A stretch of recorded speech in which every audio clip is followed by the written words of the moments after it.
Ladies and gentlemen, capital G back here. First time in a while. It's been a busy winter for us so far. Busy at work and also busy at home.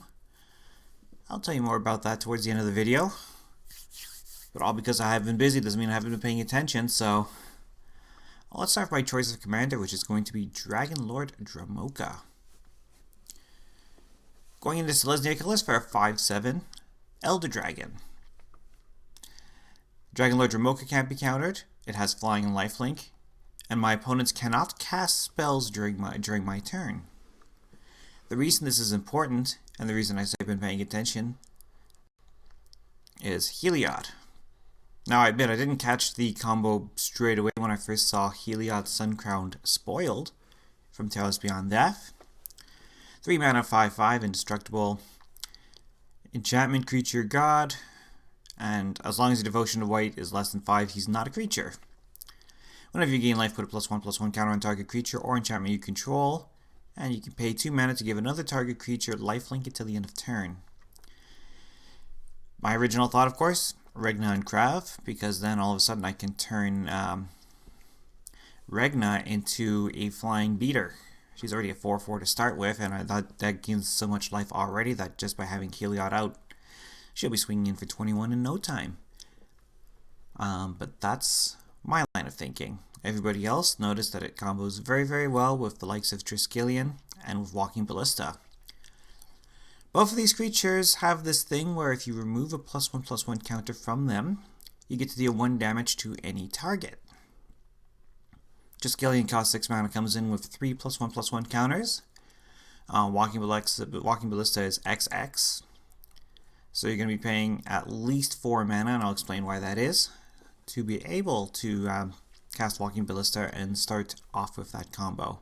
So the goal is you give these guys lifelink using Heliod. So Heliod's in play, gives Triskelion lifelink. Triskelion shoots something, gets the counter right back. Shoots something, gets the counter right back. And yep, whole table goes down. Walking Ballista, same deal. So of course I've got both of these guys in here. I've got Heliod in here. And this is the goal. Heliod is sort of the hidden commander. Yes, you can play Heliod out of the command zone and go mono white. And there's nothing wrong with that, except, well, how quickly would you like to be hated out of a game?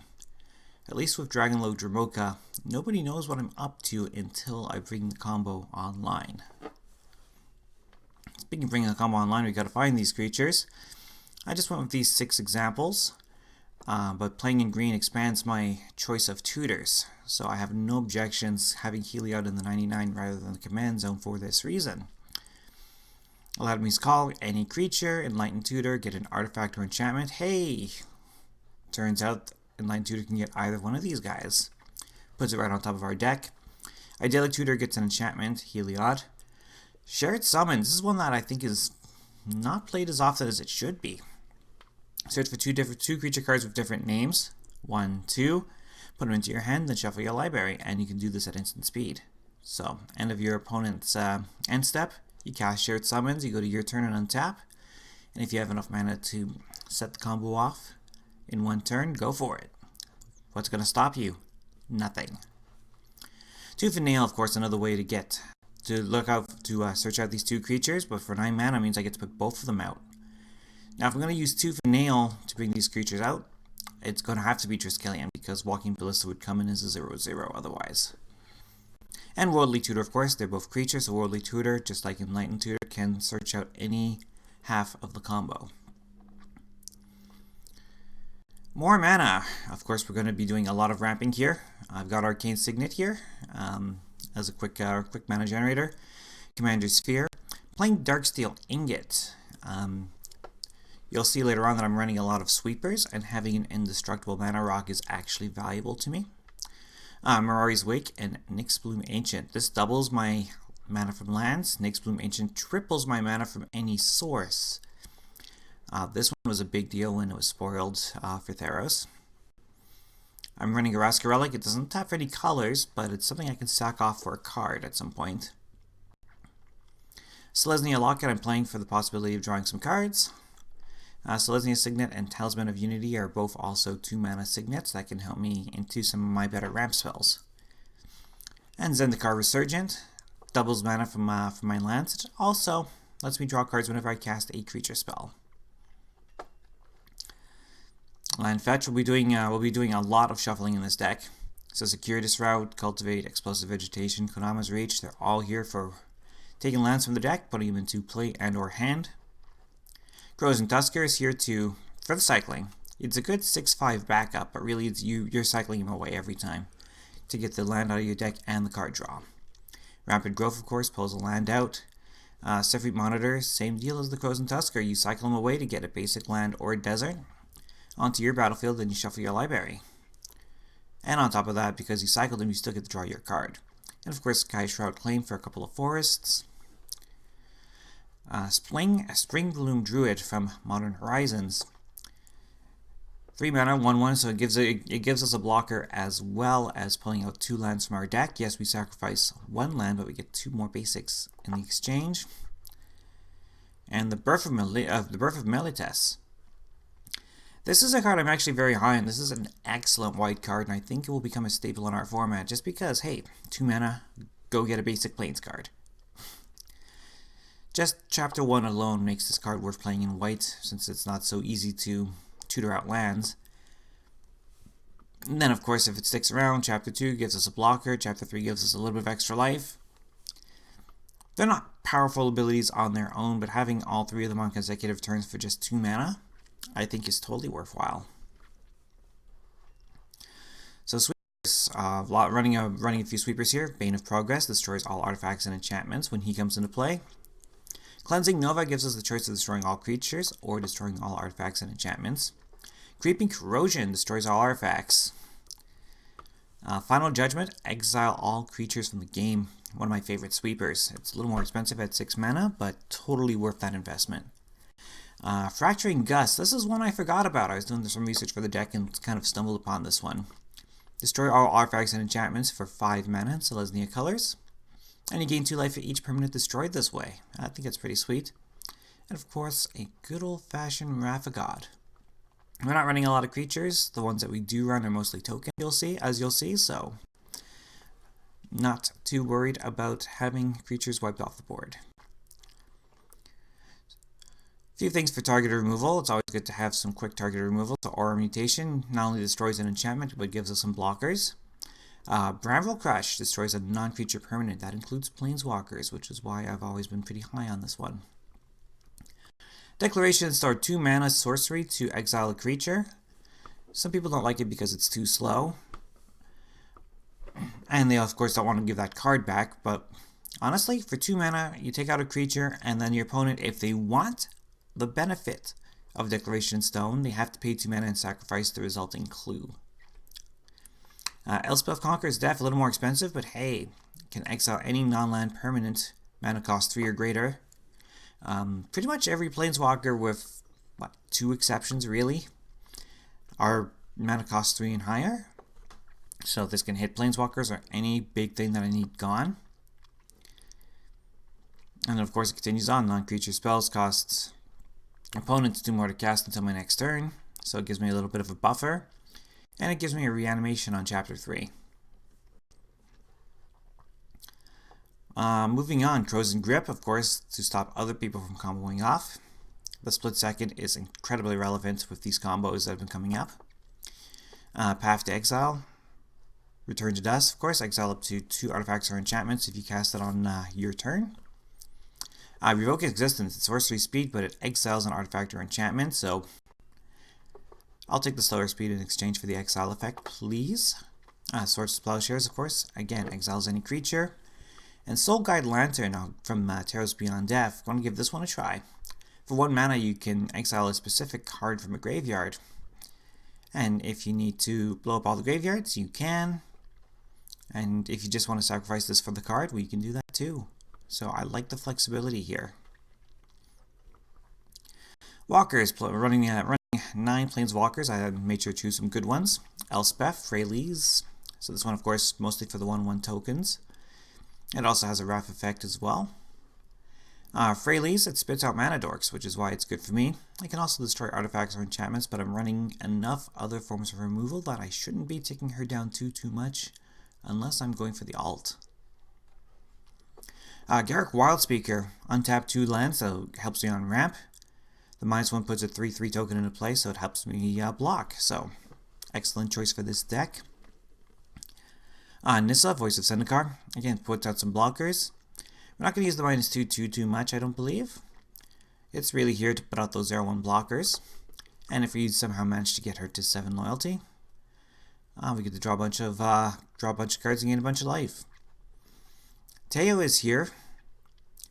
Gives me hexproof, so if someone tries to combo off on me, well, I have a defense against that. And -2 to create a 0/3 white wall creature token with Defender. So again, creates blockers. And the Wanderer. Prevent all non-combat damage I would be able to myself and other permanents I control. So it helps protect my walkers, protects me, protects my creatures. And it also has a removal effect. Exile target creature power 4 or greater, so excellent card here. Ugin is here in all his glory. Love Ugin the Ineffable. Colorless spells cost 2 less to cast, so it actually helps out both my Triskelion and my Walking Ballista. Not only that, but of course it exiles the top card from my library and turns it into a 2/2 creature and once that creature dies, I get the card. So it helps me get through my deck a little faster too. Not to mention being able to destroy colored permanents. And of course, Ugin the Spirit Dragon. We all know him. We all love him. Multiple format staple. Deals out some damage. Exiles colored permanents. And if you manage to ultimate him, well, the game should be ending at that point. And lastly, Vivian, Champion of the Wilds. You may cast creature spells as though they had flash. I wonder why this is a good idea in this deck. Oh, I know why. Because I wanted to cast my combo pieces at flash speed. A couple of defensive cards here. I'm running both Fog and Holy Day. I think there are people that play Fog. I think a lot of people forget about Holy Day. Both do the same thing. They prevent all combat damage that would be dealt by creatures in combat. So it's a nice way to sort of blank out a combat step. I'm also running the Veil of Summer. There's more than enough blue and black opponents that would justify me having one of these in the 99. And I've got a couple of Plan B cards, so I have enough ramp that even if I can't get my combo off, well, Finale of Glory with X being more than 10 for certain with my game plan will give me a bunch of soldiers and a bunch of angels. Also running a Mirage Mirror. Mirage Mirror is just plain amazing. The amount of things you can do with this, and the fact that you can turn this into a land to dodge your own removal spells also helps. I've also got the Mending of Dominaria here to be able to recycle my graveyard. For lands, running 39 lands. So what are the special ones here? So, of course, mostly to support Selesnya colors. I am running Emergent Zone for the Flash. I'm running Karn's Bastion because I have enough Planeswalkers to justify it, and it can also speed up my sagas if I need some extra speed on those. Dry Reach Sanitarium, a long-time favorite of mine. Each player draws a card, then discards a card, so this will help me turn through the deck a little faster. Similar is Mikokoro. This is a card I've completely forgotten about, and was recently reprinted in Masters 25, and it's actually very affordable too. 2 mana tap, each player draws a card. That may not seem so great on paper, but keep in mind that on my turn, as long as my commander is on the field, people can't interact with me, so I don't care how many cards they have in their hand. And Land War Reborn, here's something spicy. Has the Graft 1 for the 1/1 counter, and you may notice I'm not really running a bunch of main deck creatures, so why do I want this Graft? It's specifically to reduce the casting cost of Walking Ballista. So what would have to happen is that if I'm casting Walking Ballista, I would need to pay at least 4 mana so it can have the 2+1/+1 counters on him. And then I give him lifelink and go crazy. If he's only got 1+1/+1 counter on him when I take off that when he comes into play and I use that counter, what ends up happening is that he'll dies a state-based effect before he gets the counter back. So by having Llanowar Reborn with a +1/+1 counter on it sitting in the battlefield, I only have to pay 2 mana. Because then Walking Ballista comes down with a +1/+1 counter on his own. Then graft the second one onto him. So it speeds up the combo a little bit. Another sneaky benefit of running Selesnya. Other than that, Scattered Groves. This is a card we don't see too often. The bicycle lands from Amonkhet. And not one I would normally consider, but 1, it cycles, and 2, being a Forest Plains, it's something I can get with some of my other fetches. Sunpetal Grove, an excellent dual land. The only thing you need is another Forest or Plains of some sort on the battlefield already. Selesnya Guildgate, only running this because I'm running Securitas route. And Temple of Plenty for the Scry, because why not? And of course, cycling lands Tranquil Thicket and Secluded Steppe. Very simple looking deck list. Let us see what EDH rec would suggest. Let's start with creatures, although we're not really running a lot of other creatures in this deck. But you never know. And of course, it's a lot of the classics like Steve. Steve could probably replace Rampant Growth, really. E-Witness, Shalai is another good way of defending my board. So would Sigarda. Because Sigarda would prevent my opponents from forcing me to sacrifice. So actually, this is definitely worth my consideration. Avacyn Angel of Hope. Well, I do have enough ramp that I could get her out. So I don't see why not. The Mana Dorks, I think I'm running too many sweepers to really count on the Mana Dorks. And Reclamation Sage, classic artifact enchantment removal, but I've got more than enough as it is right now, so not too worried there. Spells. Yeah, and believe it or not, I went without a Soul Ring on this build. Again, I'm sweeping. I'm going to be sweeping on non-land permanents frequently, so I'm not too worried about the Soul Ring. Generous Grift is also a great piece of removal, but I'm not running that. Smothering Tithe, classic. Can we call it classic now? It is a staple. We'll go with staple for now. Beast Within, same as Generous Gift. The Great Henge, again, I'm keeping non-land permanents off the board a lot, so I considered it, but I was like, yeah, especially with only 4 creatures in the deck. Sylvan Library would have been pretty good. I had to get some extra cards off of that before I swept it away. Harmonize, just clean, draw 3 cards. Lightning Greaves with Boots, don't need them. These are definitely good recommendations for other builds of Dromoka, but definitely don't need them here.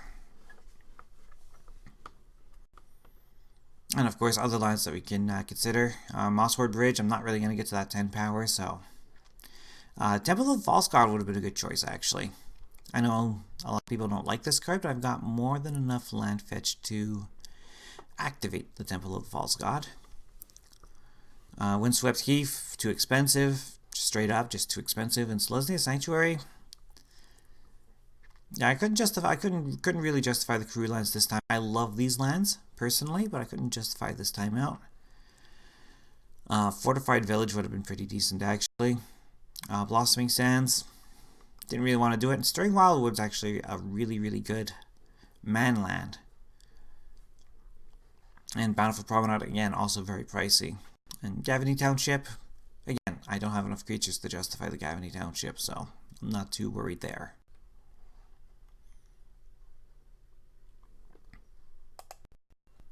And that is my take on Dromoka. It says here about 360 US for this particular build. So let's see where we can get some savings. Mainly if you just want to go all in on Heliod and Triskelion and drop the Walking Ballista, well, that saves over $20. Because it's not just a staple in our format, it is a staple, I believe, in Pioneer as well. Also, some of the tutors, there are probably some cheaper tutor options that you can consider to replace the Enlightened Tutor and to replace the Worldly Tutor. I would insist on keeping Tooth and Nail, but there's definitely savings on the 1-mana tutors if you can find an alternate.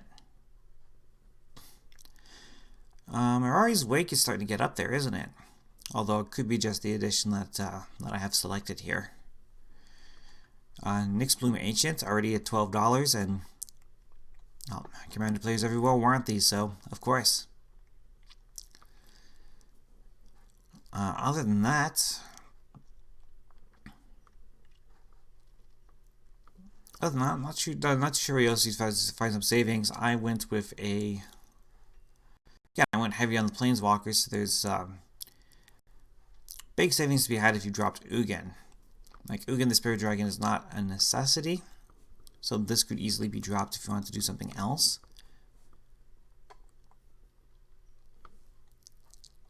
And the mana base, well, the mana base is actually very cheap in this deck, really. Temple Garden being current in pretty much every format is the only thing of any value, shall we say. Alright. So, I'd like to thank everyone for watching. Dragonlord Dromoka, starring Heliod Suncrowned. Welcome to 2020, folks. As for future videos, expect them to continue to be slow. A lot of big changes, personal changes coming up in 2020 for me. All good changes, of course. Heck, by the time I record next, my desk might be in a different location in this house, so we will see how that goes. Not sure what I'm building next, although I have been working on a Commander Cube, so I might share a little bit of that. It would be a huge project to get all the cards into Deckstats.